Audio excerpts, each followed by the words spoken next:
to advance here. Kristie Sojka, it will Right, or talk about buttons. the archival Only aspects that of shows on the McPherson. screen. That's your next slide, obviously. So either here or there. Okay. Okay.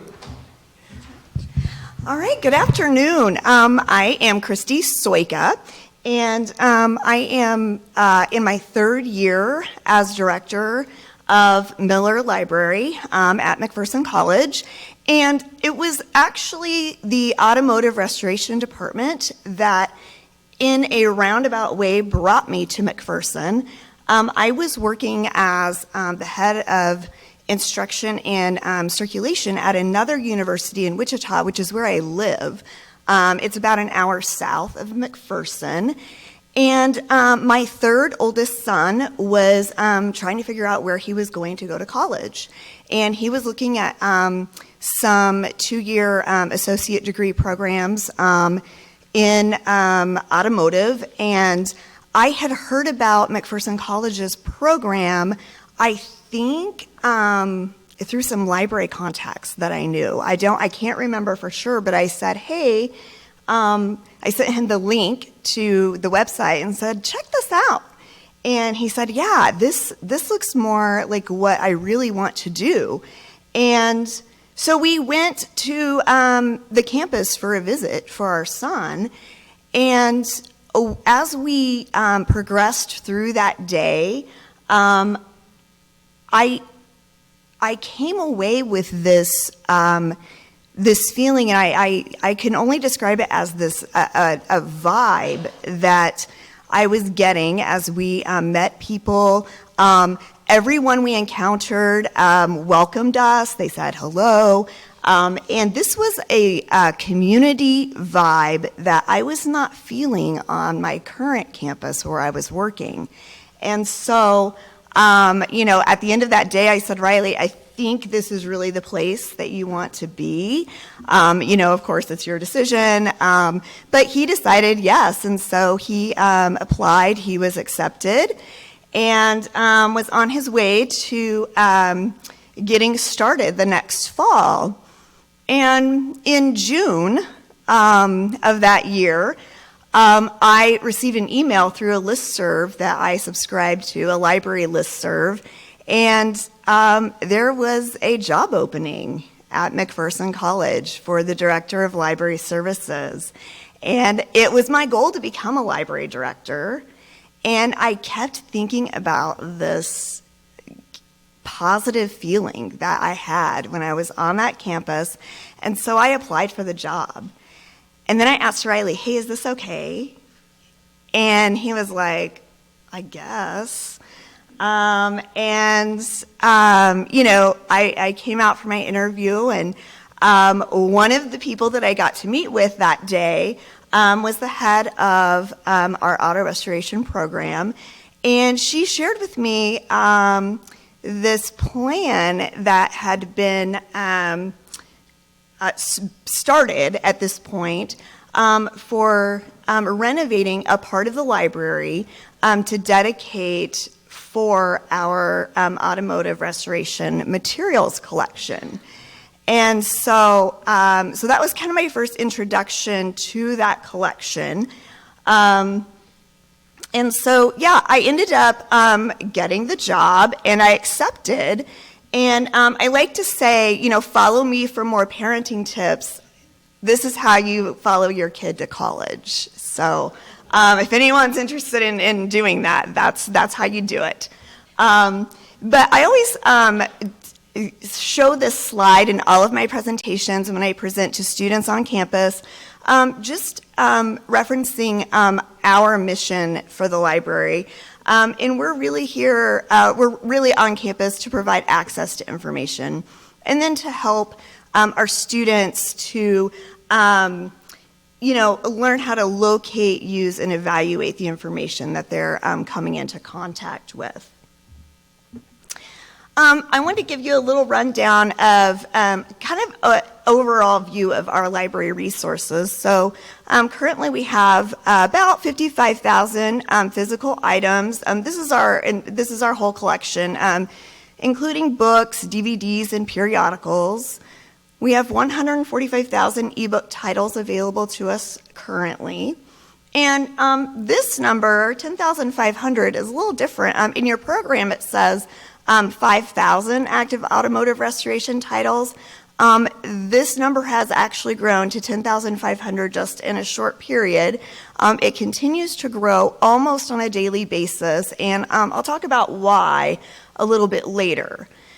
We also have about 60 databases providing access to thousands of academic journals, streaming films, including documentaries, and then more such as newspapers.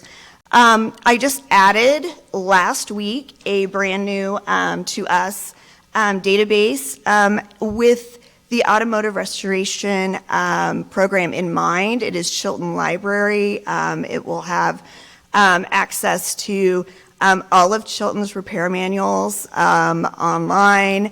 That way, I mean, although we do have repair manuals as part of our library collection, our students will be able to access these from the sheds, for example. So when they're out there working on their cars, they'll be able to access that important information.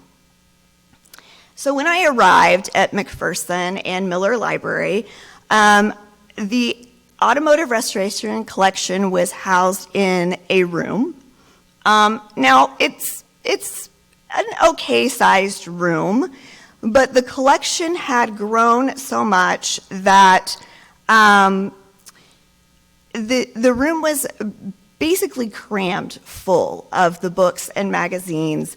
The shelving, was like ceiling height, and it was very dark in there when everything was still in that room. And it was cramped, and there wasn't a lot of room for our students to work. And so the vision was to create a space that would be more accessible to our students. And so through the generosity of Melanie and Richard Lundquist, who donated a $1 million gift to us to put towards the renovation of a wing of the upper level of the library, we were able to dedicate the Paul Russell and Company Center for Automotive Research in May of 2022. 2022, sorry. And this space has created just a lot more room for our students and for other researchers to come and access our collections. And I have a little drawing here of our floor plan for the library. The plan on the left is our main floor, and this is where the former space was located, in that room circled in red. And on the other side, you will see the second floor, where the Paul Russell and Company Center is now located, and it encompasses that entire wing of the library at this point. So you can see a significant size difference. Little note on some of our collection. It encompasses a number of periodicals, numerous books. Some of the books are very old and very fragile, and I'll talk about what we've done to try to preserve those, but also make them available for students. We also have a large collection of dealership brochures going back, I don't know, I know I'm thinking clearly of the 50s, but I'm sure further back than that. I'm thinking about a particular assignment that a professor assigns, and they go back to the 50s on that. And then we have a large collection of manuals, so repair manuals for our students. Space-wise, we've got a 2,900 square feet open collection. that also provides a variety of study space for students. And last night we had the pleasure of having dinner with Jeremy's parents, and his mom asked Jeremy, before this space was open and available to you, did you spend much time in the library? Did you use this collection? And he said, no. So it really has made a difference opening this space up on our upper level. It is not restricted. Any student from across disciplines, across campus, can feel free to come to this space and use it to study. It is very bright, very light. But this also, the space houses our open part of our collection. We also have 1,296 square feet of restricted space, which is enclosed in a glass room. And this space we keep it locked because these are materials that we consider to be more rare, more difficult to replace if something were to happen to them. But we do provide study spaces within this room so that our students and our researchers can still access these items. They just come to us at the front desk and ask to be let in, and we unlock that room for them, and they are able to work in there. And then we also have a small office for our auto restoration students who work at the library. They do some of their work from this room. It's located right alongside these other spaces. And this makes them available for any other students who have questions. And they're very familiar with these collections. They use them and they work with them on a daily basis. So I thought it was important to have them upstairs right there. So within this special collection, we have a couple of smaller special collections, one being our dealership brochures. And as I said, these go back quite a ways. This filing cabinet is almost full, and I have another room full of brochures. And it's a beautiful collection to see what the dealers were highlighting, who they were targeting with their advertising. I like to have students think about some of those questions of like, who was the target audience for this? Was it, the wife and mother? Was it, the single bachelor? It depends on the automobile. And then Jeremy spoke about those Duesenberg blueprints, and these are the drawers where they have been, as he mentioned. And Jeremy, from I think my first day almost at McPherson, has been knocking down my door to figure out how can we digitize these, and it was a brilliant solution to have him work on this as an independent study. And so he is doing this research of what do we need to do to make that happen. A little bit about some of the collaborations that I am privileged to work with. I have a quote that is on a sticky note on the bottom of my desktop computer at work, and it says, leadership is about relationships. Build them. And I really believe that. And so I work very hard to build partnerships across campus with our various faculty. And I've worked very closely with the Automotive Restoration faculty. And so our professors who teach Intro to Automotive Restoration, They bring their freshman students over during the fall semester, and we do an orientation with the collection and the space, and they get a tour, and they get to kind of start getting a feel for everything that we have available for them. And then I also offer library instruction, and this is where faculty will invite me to meet with their classes to talk about the ways that our resources and our services can help them. One of the partnerships that I've been involved with, our professor who teaches advanced trim approached me and said, I'd like for my students to do a research presentation, and I want them to specifically use the brochures in the collection. And so we worked together to create something that allows that to happen. I also have some really important relationships that I have built with the student library employees who are automotive restoration majors. And this photo, there are 5 of them who were a part of helping us get the Paul Russell and Company Center up and going. They physically moved materials from that first floor up to the second floor. And so we included them in that day because it was really important for me to recognize the hard work that they had put forth.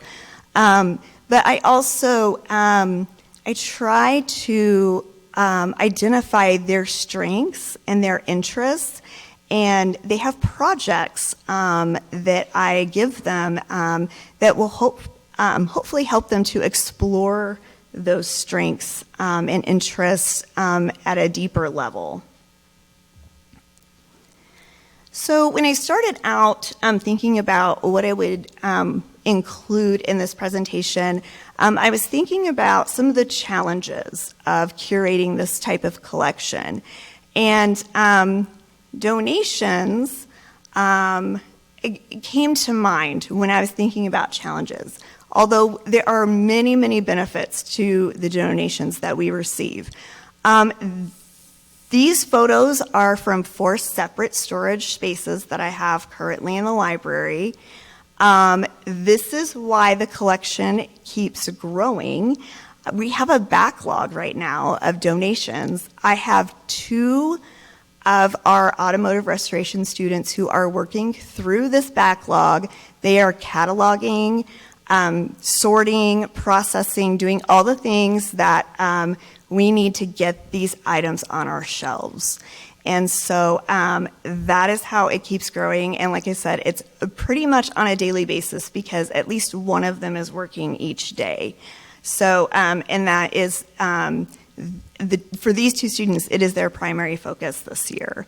So as we work through the backlog, we continue to get more donations. I just received a large donation of books and magazines from a very kind lady named Nancy who lives in Des Moines.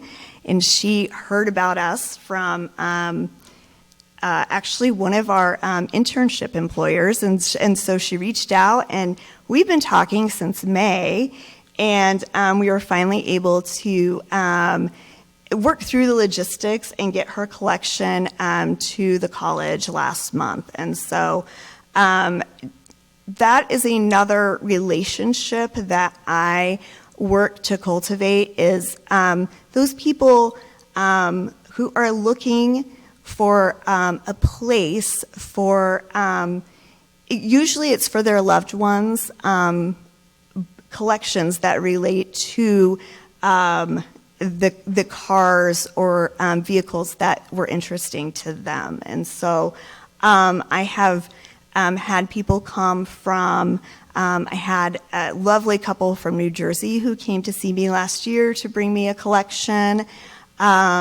Another couple, I think they were from, I want to say Michigan, but became very emotional because these were her father's books, and they were so excited that our students would benefit, and that someone would continue to benefit from the books that they were bringing us. And so really the challenge is having the space to continue to store them.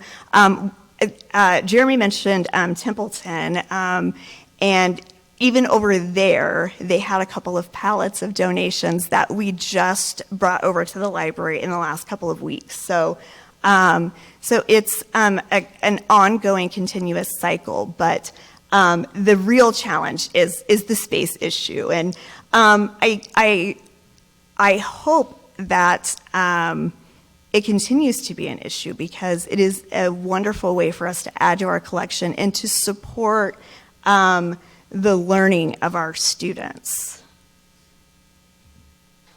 Okay, and with that, I am open to any questions. Thank you, Kristie. Questions? Okay.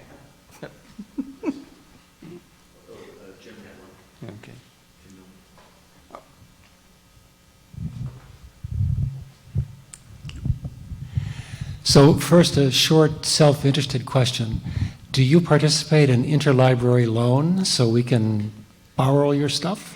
Yes, we do. And so anything that is in that open collection, the things in the restricted collection, we do not send out because of the rarity and the value, but anything that's in the open collection can be borrowed through interlibrary loan. Yeah, that's good news. Thank you. Yeah. The larger question is, what's the college's current relationship with Hagerty? You know, I don't have an answer for that question. That is a good, okay, Jeremy can answer that, actually. They are very strong supporters of the school. McPherson College actually helped found our Automotive Restoration Board. There's a board for the school, and there's boards specifically for our program.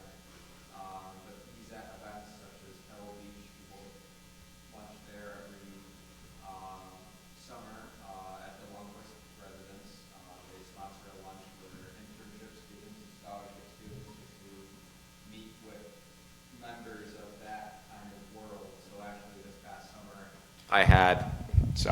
I had lunch with McKeel Hagerty, which was great. But Hagerty is very supportive of our school. I know we have some alums that work there.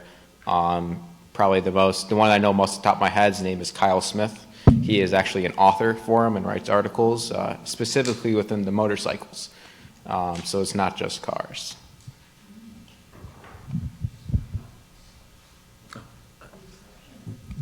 I'll leave it at that. But the question, thanks. The question I had was, how many restoration students work in the library? So this year we have 4.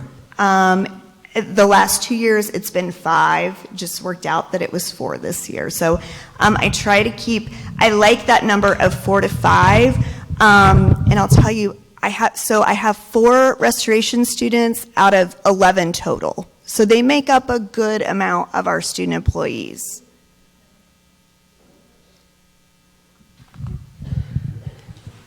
Now, I understand you have a summer program.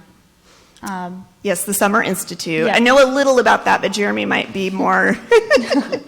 So I apologize, maybe just a better question for him. But I guess in the greater scheme of things, do you have programs for adults, continued learning education, things like that, for those of us who maybe aren't lucky enough to be 18 again?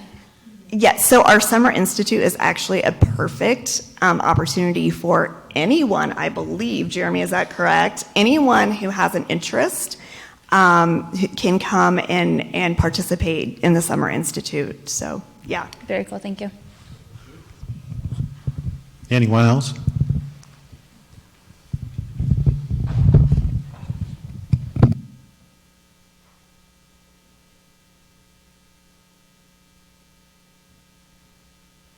Thank you, Kristie. That was great. Thank you. Very informative.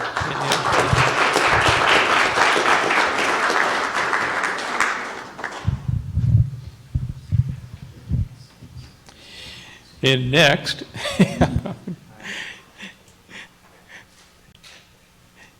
Yohn has been there for a while now, I guess. 25 years. Yeah, I was going to say, been there for a good while. A lot of students have gone through the school. And he's going to give you an idea about the teaching the undergraduate aspects of this. And here we go. Okay, Ken, thank you. Take it away. 2 ways to advance.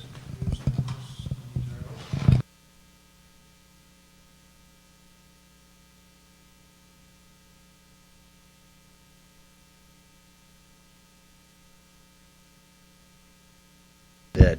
Okay. So I can't escape my classroom habits. We have a short list of things we want to discuss today. I want to give you an idea of what liberal arts means. There was a question about that earlier, and why we really think that's the way to approach that for our institution. The breakdown of the fields that we use when we teach it, and then talk about how we fold history all the way through the curriculum. It's not something that's added to the curriculum. It's actually, it permeates it, and then some time for questions and consequences. So in a liberal arts context, we formed about 25 years ago something called an IMG statement, and it was a dream of like what we would like a McPherson graduate to be. And we were keeping in mind that in the long term, people change careers again and again and again. And if we were going to prepare people for careers and actually become involved in their lives, we had to think in a bigger picture about what kind of competencies they needed. And it came from so many different directions in different ways. You know, one of the ways it happened in our college is we had this unique history as a small agricultural college. We're the last private college in Kansas that had an agriculture program. And so there was a real hands-on approach to understanding how you solve problems and working with machinery. And then in the early 70s, we had a local car collector who he just loved cars, and he was a very casual collector. He would buy them at auctions and put them in a shed, and he just liked to look at them. And he came to the college president and said, "I've got all these cars. You could probably fix them, couldn't you?" And the president said, "I don't know." And the guy said, "Well, I've got some money." And the college president said, "Yeah, we can fix those." And so they built a building, and they started an associate's degree. And then we kind of hit hard times. We had a decline in enrollment at the college, and we were really trying to sort through how we were going to make it financially. And so a problem hit us with turnover in the faculty, and we had faculty who were leaving in droves. And so we had to figure out how we were going to recruit people to stay here with the salaries we had. We're in the bottom 1% of the United States in salaries. And so we had to rethink how faculty relationships work and what a job environment was like. And so we came to some conclusions about having a flat kind of egalitarian norm that had been with our institution for a long time. We had a flat salary structure. Every rank, every department gets paid exactly the same, which is a real anomaly in education. We had super standardized promotion credentials. We got rid of research as a promotion credential. We realized that it had to be all about the students, but it had to stop being about the student's degree. We concluded it wasn't about the student's degree. It had to be about the student's lifetime. And so those kinds of things reoriented. And one of the consequences of that is that for the last 9 years we've been in the honor roll. The Chronicle of Higher Education runs this Great Colleges to Work For program. They have 15 criteria that you can succeed in an institution. In the United States, there's only 5 colleges that have been ranked in the top tier in 13 or more of these, and we're one of them. So we're one of the 5 absolutely best institutions to work for in the United States. And this has a huge spillover. Surrounding yourself with people who want to be where they're at generates a type of dynamic energy that pours into the curriculum. And so then we had a new set of challenges we're asking ourselves about exactly how we implement this long-term career path. And we realized that as we were looking at ourselves and our faculty, and we actually have, I would just say we have a tremendous amount of affection for each other. I mean, it's like a family, except you like everybody. It's such amazing environment to work in. You know, Kristie and Jeremy and I have been on the road a bunch lately. We went to the KU Research Library to look at digitizing technology. You know, on Monday we're jumping in a car and we're going off to Salina, and you know, and we got together for breakfast the other morning, and the faculty and the students were involved in each other's lives. My hobby is vintage bicycle restoration.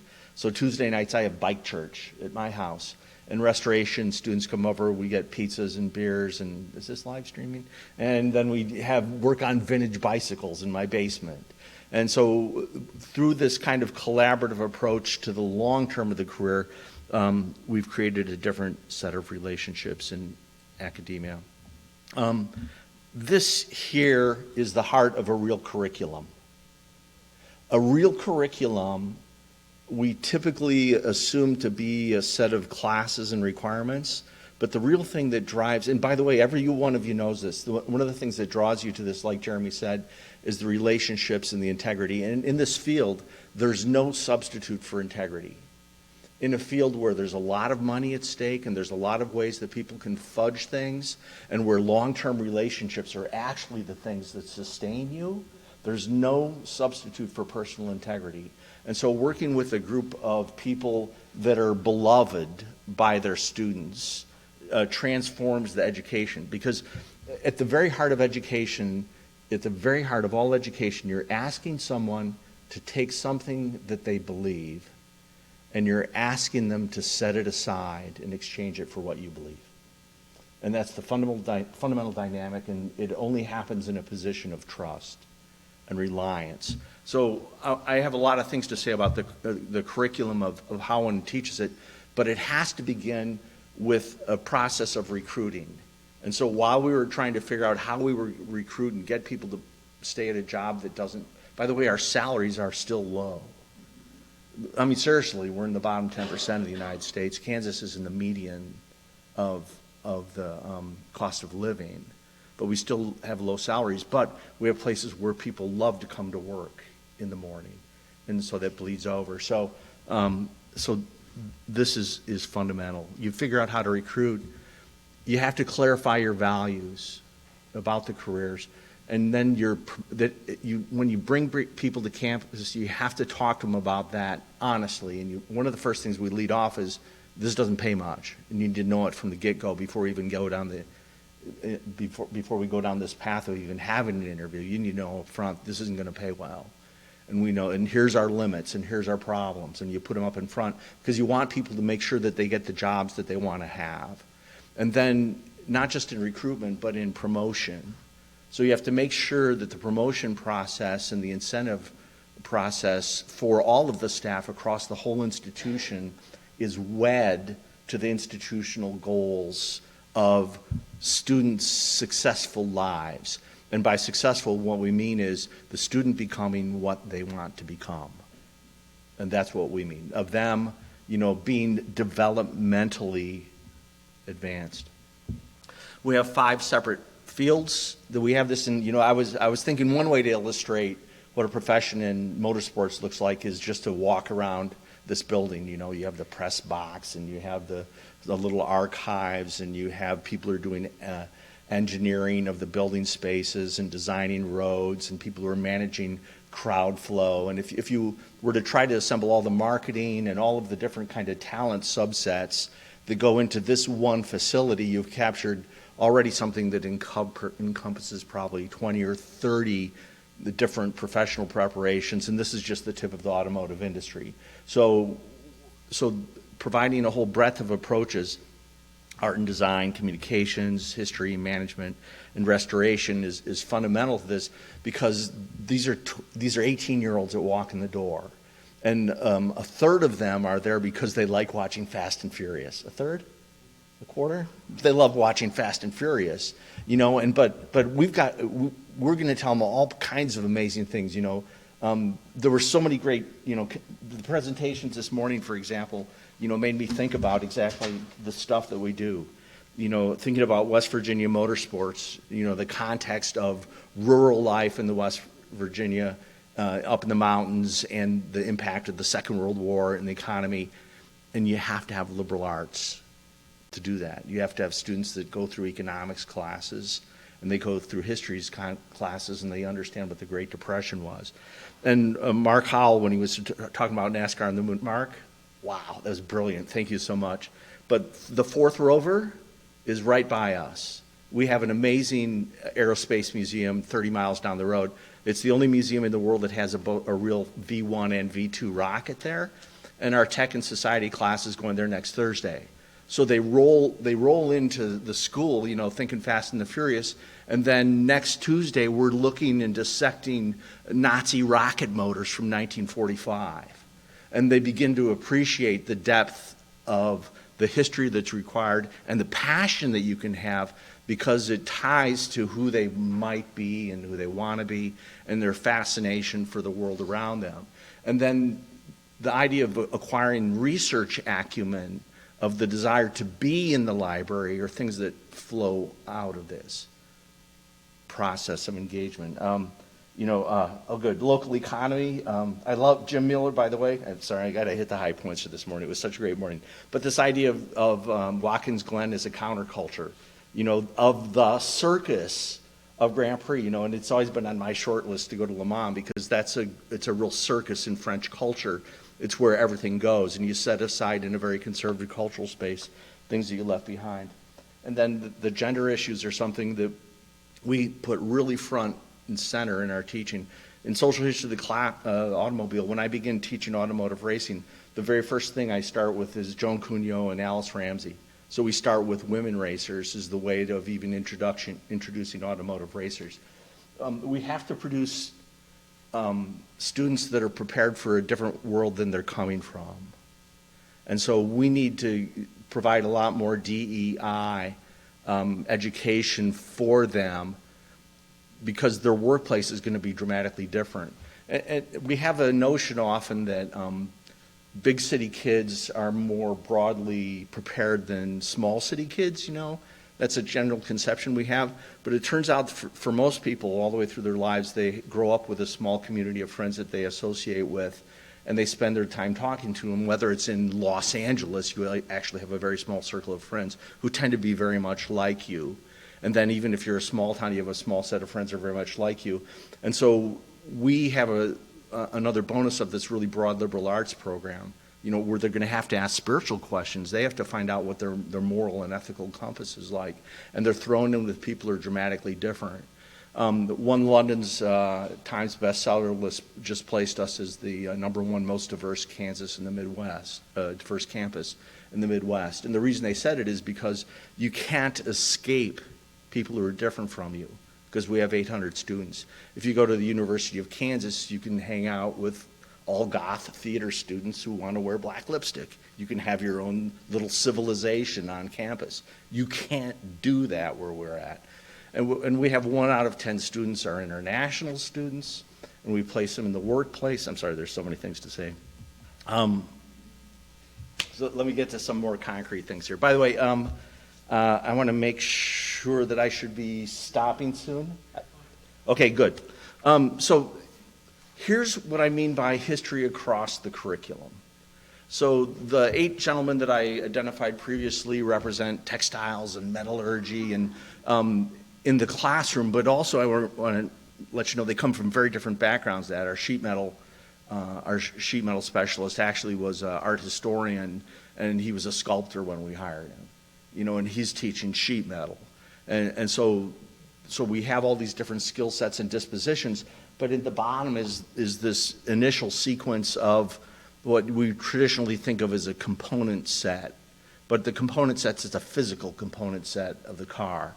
And so the classes mirror that, but within each one of them, it has its own historical narrative, because you can't understand upholstery, actually completely appreciate it, unless you're also talking about the historical development of textiles and the machinery with which the textiles are being processed, the types of sewing machines. You can't understand the sheet metal development, the way the cars are made, the way they're made, and have the complete understanding unless you understand the different metallurgical processes, advances in materials development, and the types of machinery that was shaped to steel.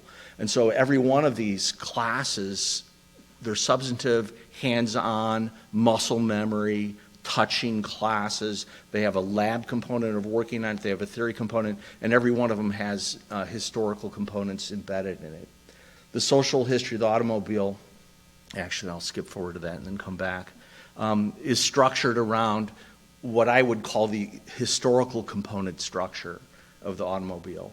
And it's important, and we give this to them early on, this class early on in their presentation, and this tends to be for them one of the classes that really opens them up, because it's a pretty easy case to argue that the automobile is the most significant technological change in the history of the planet, and that it is a central organizing aspect of every single thing we do in our lives. And when you can place the automobile in the context of someone's personal lives, it's going to determine who you date, where you work, how you spend time with your family, and how you define your family. And when you can put it in an existential context of the student's present and the student's future, they're ready to step beyond a wrench and go out and dig into a book. And so this happens, it doesn't matter what field of human endeavor you're engaged in, at some point the automobile is going to be a significant question for how you live. And so it provides a perspective on history itself. And that's a second stage, along with history of automotive design, which is taught by our sculptor, that represent these specialized context courses. And then we advance into our research courses and methodology. So we want to make sure that we have a blend of hands-on and theoretical work about the physical artifact. And then we need to make sure that we have the research and methodological tools of archival, of vetting research materials, of search engines. And it can be, even if you have a mechanical bent, you need to know what the bolt heads were, how were they shaped, how are they stamped, how many stitches per inch go into the upholstery. And so you need research skills to go with that. And so we have a three-stage process for that, which is an introduction to research methods, the technology and society, which is a broader theoretical class, the one that we're going to the Cosmosphere for spacecraft. And then we have historiography as an advanced research. These are all done at undergraduate. There's very few undergraduate sequences where they have 4 methodology classes. I don't know of any programs in the world, let alone an automotive restoration program, that have 4 specific historiographic and methodological courses within them. And then our senior thesis is, and one of the things that we really want to do is we want to make this like into a playground of knowledge. And so these central organizing concepts is we're going to give you specific case studies. We're going to draw on specific personages. For instance, you have to know, I have a short list. There's only 4 things you need to know to be an automotive historian. There's only 4 things you know. You need to know who Henry Ford is. You need to know what the Model T is. You need to know who Harley Earl is, and you need to know who Alex Tremulous is. And those 4 things. And if you know those things, that gives you the tools you need, because you can look at the lives of great men, you can look at the history of industrialization, you can look at the artistic expression, the way we engage with the car, the development, the globalization of the industry. And once you have those case studies, it lays a groundwork where you get to do what you want to do. And so it's kind of like presenting a buffet for the students, and then you cut them loose. And then you say, now, for your thesis, you're going to do anything you want, which includes, recently I've supervised theses on the history of the banjo, women in piracy. The list, it just goes places that would be totally unexpected, but they get to follow their dreams, they follow their passions, and they move on in the careers that they want to develop. And that's our history across the curriculum for the college. I don't actually know what to do with this. I know that the field of automotive history is so vast that Andrew mentioned this. He said we're scratching the surface. Well, there isn't anybody that gets to do much other than scratch the surface. If you get a narrow field, you get to scratch a little deeper in one thing.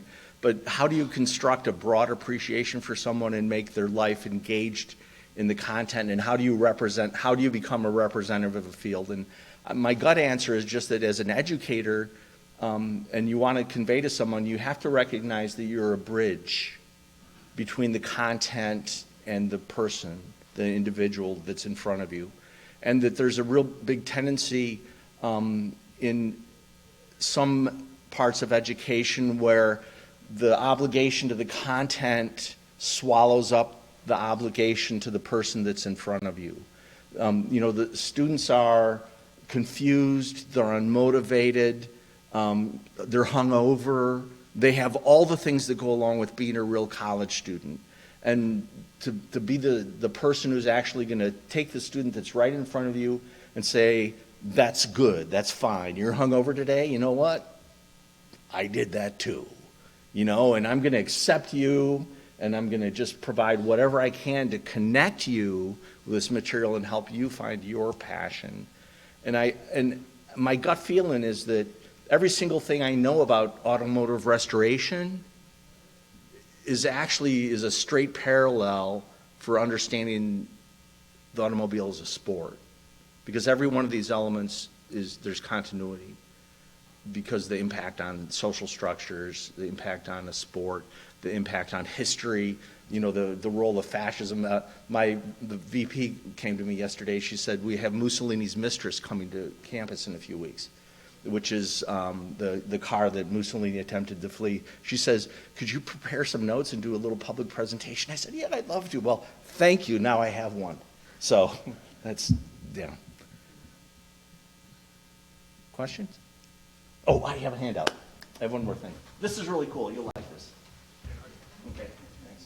Actually, here's what I did in class. I put a bunch of people over.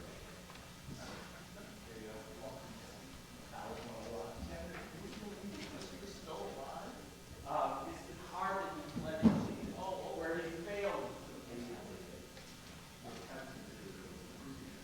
It's a reference to a car. Okay, so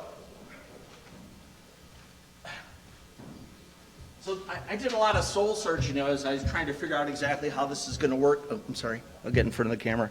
I did a lot of soul searching. I was trying to figure out how this worked.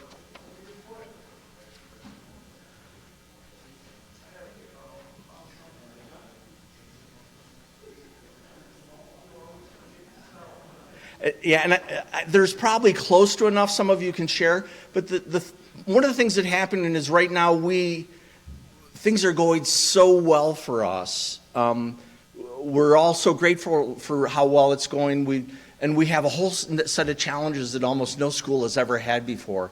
Some of you know that recently we were given $1 billion, which is like 1,000 millions or something like that. It's a lot of money, $1 billion.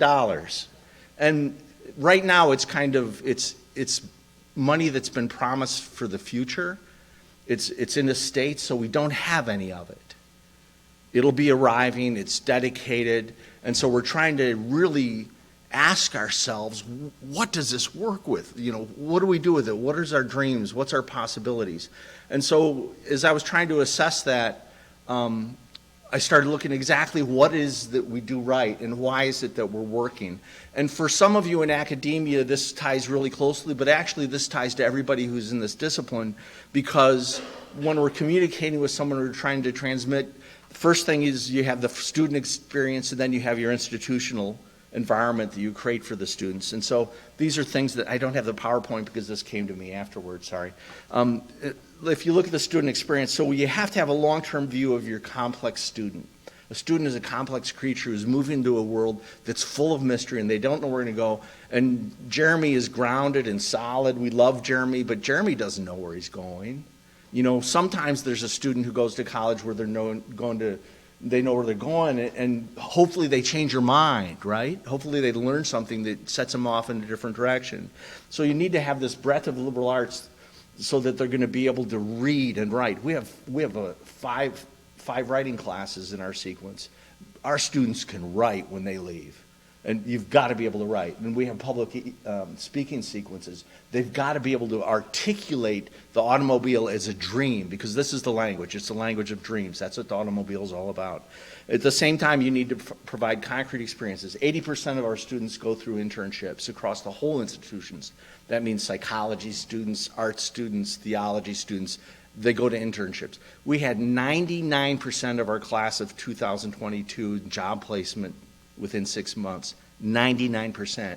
And we had, of our students who wanted to go to graduate school, we had 90% placement rates in graduate schools, because we work internships and we work futures and career plans.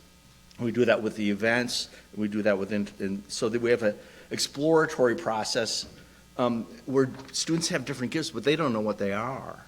And it's so easy for us, as all of us in this room, to define ourselves by the things that we can't do. You know, I can't do that because I don't have that skill. And it turns out that, you know, most of life is just showing up. And then whatever modicum of skill you happen to have, you figure out how to leverage it. And so when you're working with a group of students where they all have different aptitudes, you have to, you know, try to just get them up off the couch. I heard a really great quote the other day. It was like, nobody gets remembered for leaving butt prints in the sands of time. You know, the first thing to do is just try to motivate people to get off the couch, to follow their dreams. We have the course content that has to be both substantive and methodology for the, you know, the teach to fish for the methodology side. And then I'm going to go really long on this, you know, finding the people to work with that actually are really ready to be student-centered. They're ready to make the leap of faith to say this is all about student success and all of your careers and everything that happens, and it has to be really technically hard. And the people that in this room that know each other, that have been together for year after year, conference after conference, it's because you know that they're people that you care about because you're kind. You have to be really soft on humans. Humans are frail. And humans can't succeed unless you nurture them. It was beginning in the 1970s that the NFL started having professional counselors, like psychological assistants for every team player, because they realized that it's your emotional structure is what gives you the capacity to succeed. And especially in college life, many people don't know this about 5 minutes. I'm actually, one last thing. Most people don't understand that how much college life has changed in the generation since I went to college. When I was in college, you know, it was okay for the faculty to say, well, they were unmotivated, so I guess they're out of luck. They got messed up, something bad happened, and I guess they're out of luck. I got a student who came forward last week, it wouldn't tell me, someone else told me, his mother got shot in a drive-by. She's been in a coma for 5 weeks. And if he doesn't come to class, who's going to stop? Who's going to stop and intervene? You know, that the real things that are the barriers to student success, rarely are they about intellect. Rarely are they about intellect. Usually it's about figuring how to get up out of bed in the morning. You know, it's about trying to find some kind of sense of self-worth and self-dignity. And so if you have an educational infrastructure that's going to succeed, it actually has to deal with that if you want excellence, and it has to deal with that issue of alcoholism and drug addiction in your staff, and your colleagues, and personal lives, and divorces. And so it has to be technically hard, but it has to be humanly soft. And that's how you succeed in teaching auto history. Okay.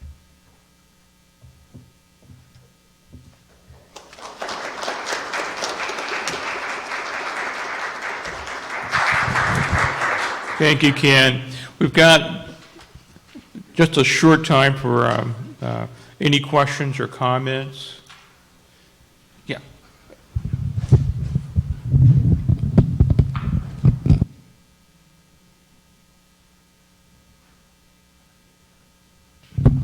Do you accept vehicles for donation, and what do you do with cars when you finish restoring them?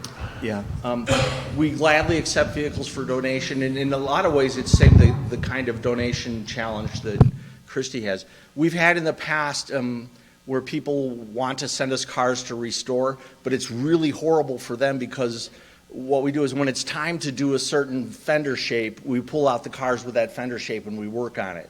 And so if were you to send us a car for restoration, we couldn't promise it would ever get done. So we don't do that.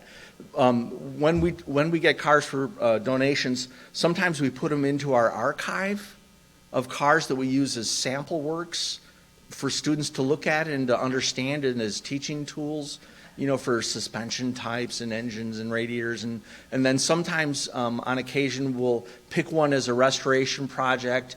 And in the past, we've been giving free auction space at some prestigious auctions where we can auction those off and use it to support the education program.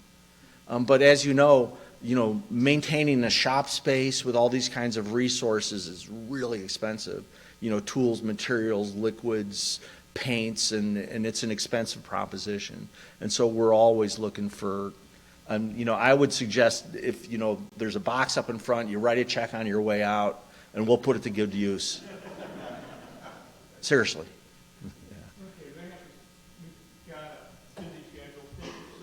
Thank you all so much.